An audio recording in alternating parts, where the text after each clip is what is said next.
Motivation is a talent you can develop.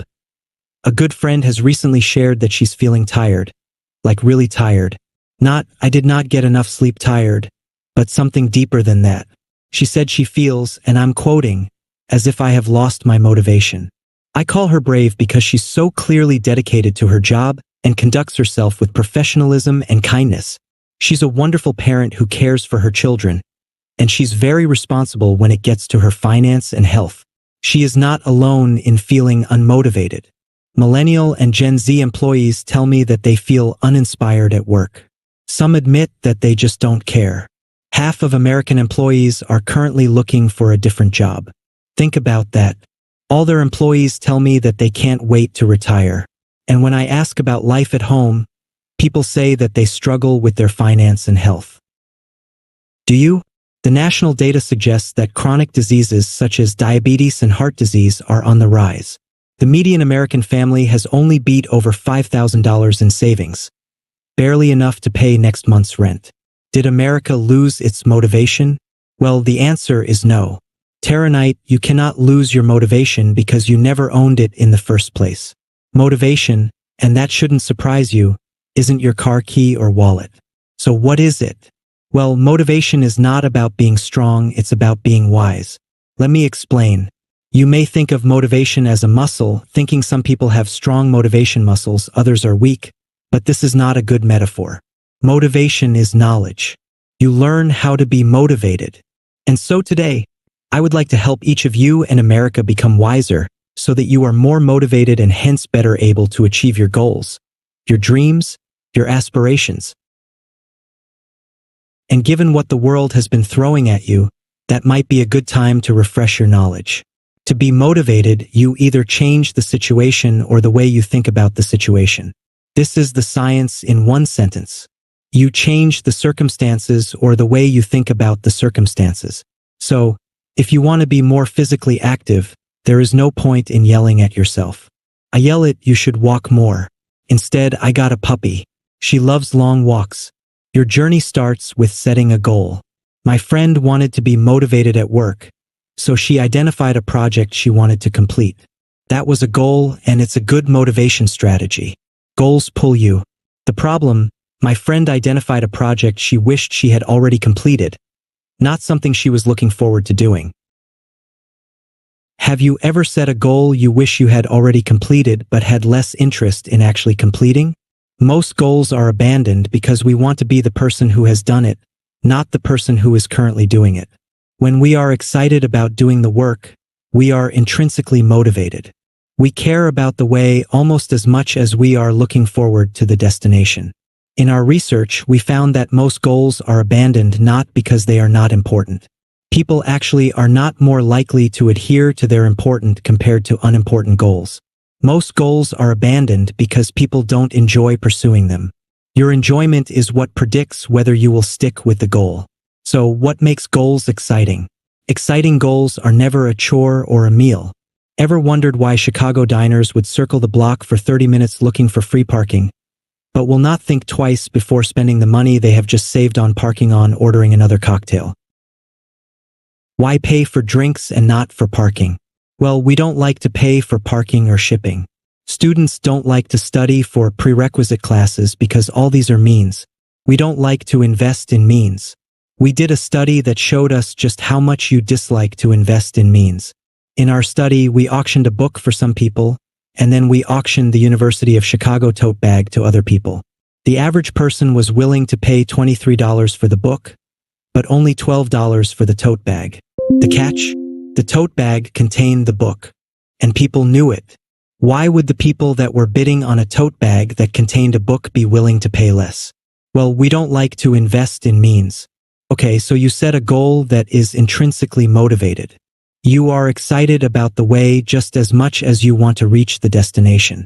A couple of weeks passed, and you have not been doing much lately. It has now been 4 or 6 months, and your motivation is on the decline. Second night, the third night, so on until the 8th night. As you can see, most people admitted to only lighting the candles on the first and last nights. They were procrastinating in the middle. The solution: make middles short.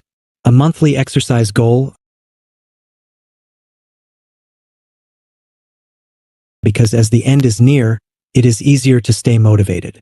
If only Hanukkah was just 2 nights. Another problem with middles is that you're going to experience setbacks, and when experiencing setbacks, it is natural to feel discouraged. One wise solution is to remove your ego out of the picture. It's not about it. When you remove your ego, it is easier to learn. When I was helping my 10-year-old son win a video game, he awarded me the title of failure expert. I love this title. Why am I a failure expert? Because I don't mind getting killed by virtual monsters. He doesn't mind seeing me getting beaten by virtual monsters. So we can both learn. At work, when you're not quite killing it, remove your ego, and you will be better able to learn.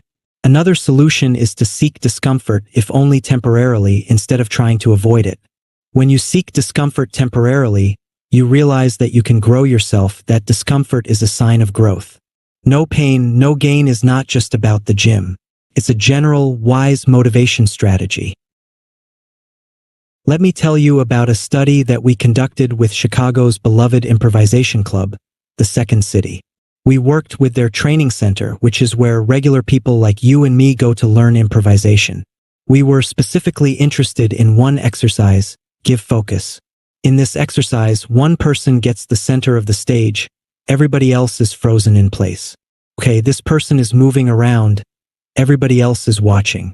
We invited some people to feel awkward and uncomfortable as they run through the exercise. Others in the control group were invited to develop their skills. Who was more daring, taking the stage for longer? Well, as you can see, it was the people that we invited to feel uncomfortable. In one wave of classes, asking people to feel uncomfortable doubled the time they took focus. Those people were also more daring.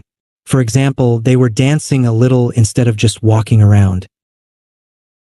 And they also reported they were growing themselves more compared to those in the control group. Okay, but here's the problem. You don't only have one goal. For my friend, the challenge was balancing between work and family. Now, if you have not experienced the work-family conflict, you either don't have a job or that you forgot that you also have a family. But it is wiser to think about these goals as balancing each other. When my friend realized that doing well at work makes her a better family member, she was more motivated and happier to do both. Think about your goals like dishes around the buffet table. You can create the perfect combination. It is colorful, delicious, well-balanced. Maybe you exercise on the way to work, and maybe you listen to an audiobook while you do that. Other combinations don't work very well. They might feel like a waffle covered with pasta sauce. If you try to study for the bar exam while talking to a friend and watching TV, this is destructive. You need to find the right combination. Some people might decide to pursue one goal at a time. This is unrealistic. At least sometimes you can't wait for retirement to start a family. So look for the right balance and harmony. Some goals, let's call them temptations, should take less room on your plate. However, instead of trying to push them out of mind, it might be wise to anticipate them in advance. When you anticipate all the alcohol that will be served here later today, you can better control your consumption.